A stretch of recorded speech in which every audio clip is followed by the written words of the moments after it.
السلام عليكم ورحمة الله وبركاته. ظهر الفساد في البر والبحر بما كسبت أيدي الناس. وقال تعالى في كلامه المجيد والفرقان الحميد أولئك كالأنعام بل هم أضل. সম্মানিত প্রিয় দর্শক, আজ সারা দেশে কি নির্মমভাবে মারপিট চলছে, কি নির্মমভাবে হত্যা চলছে। রাসূল সাল্লাল্লাহু আলাইহি সাল্লাম বলেছেন, কিয়ামতের আগে দুই শ্রেণীর মানুষ আসবে যাদেরকে আমি দেখিনি। কিয়ামতের আগে তারা আসবে। এক শ্রেণীর লোকদের হাতের মধ্যে কিছু অস্ত্র থাকবে, লাঠি থাকবে।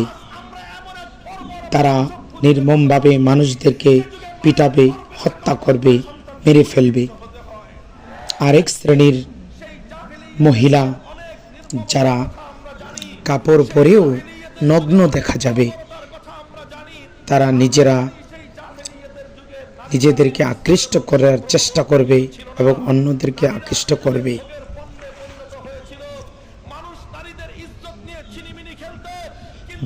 দেখতে পারছেন তো সেই অবস্থাটা? আমাদের সমাজে সেই অবস্থা চলে আসছে। দেখেন না, বিভিন্ন হল থেকে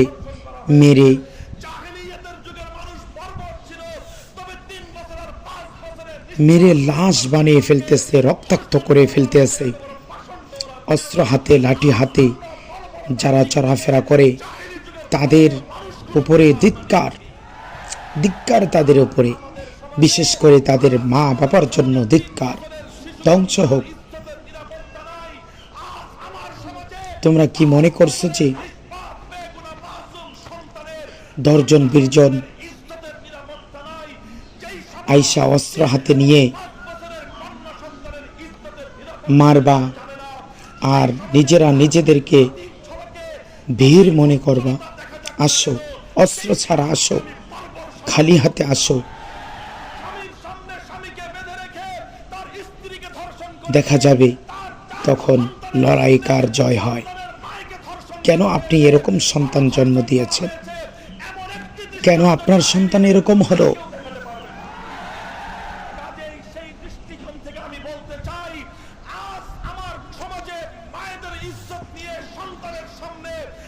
এখন 10 জন মেয়ে মিলে একজন মেয়েকে পিটাচ্ছে,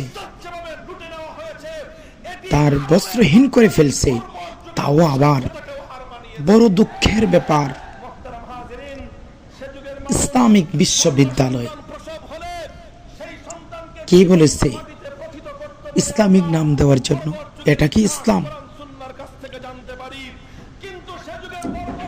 আপনার ফ্যামিলির মধ্যে আপনি তো কর্তা, আমার ফ্যামিলির মধ্যে আমি তো কর্তা।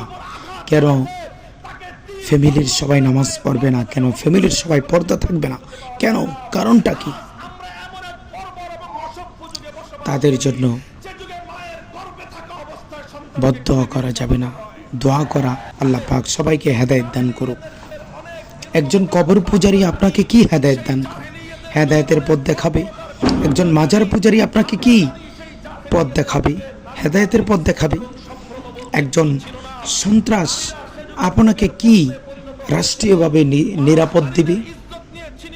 এই পাপগুলো যখন আমাদের সমাজে রাষ্ট্রীয়ভাবে ছড়িয়ে যাবে, তখন আল্লাহর গজব আসবেই।